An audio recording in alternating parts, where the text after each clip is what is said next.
Hello students. So we have successfully explored the Autogen architecture, that how it is a layered architecture.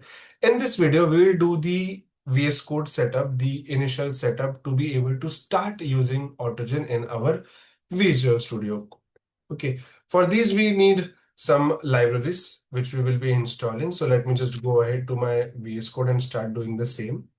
Okay, we will go to requirements.txt because we need more requirements. These will be with respect to Autogen requirements. Yeah, I'll start writing those things. So the first one is going to be Autogen dash agent chat. We have understood why do we need agent chat. I'm just going to specify a version because I've tested different versions and this one is the best. Next, I'm going to be installing Autogen extensions. We'll be using OpenAI extension. Don't worry, we don't need OpenAI specifically. We can use OpenAI. I will show you how to, but we don't need it for the tutorial purposes. Let me add another library, which is called python.env to access any API keys. I will talk about the API key as well.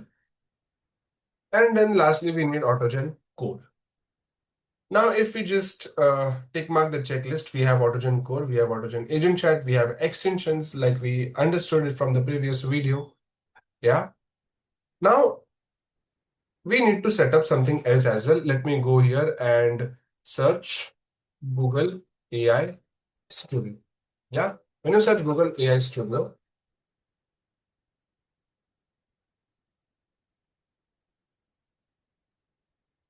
here you're gonna get API key. So you go here,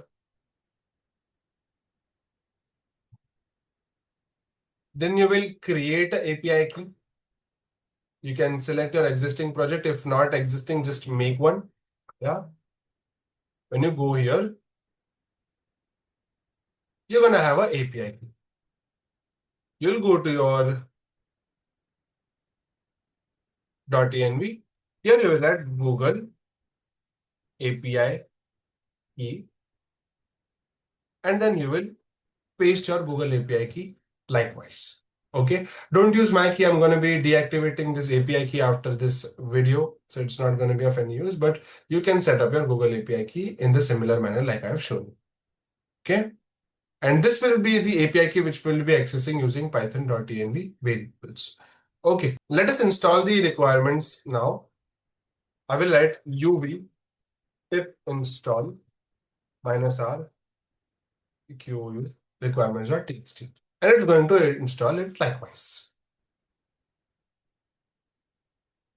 Yes, now we can see our libraries have been installed and we are done with the setup.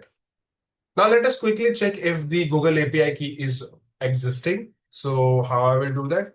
From Python, okay, from .env, import load_.env, and here I will write load_.env.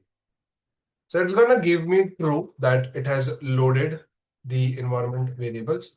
What we will do is we'll make a new variable Google API key, and in order to fetch that, we'll import another library which is called as OS. And write os.getEnv, and here I will be writing the same thing, Google API key, because this is the same thing which we have included in our .env file. This thing. Let me just go ahead and fire it and see what do we get it in return. Yes, so the API key is successfully working. So that's all for this particular video. I'll see you in the next video.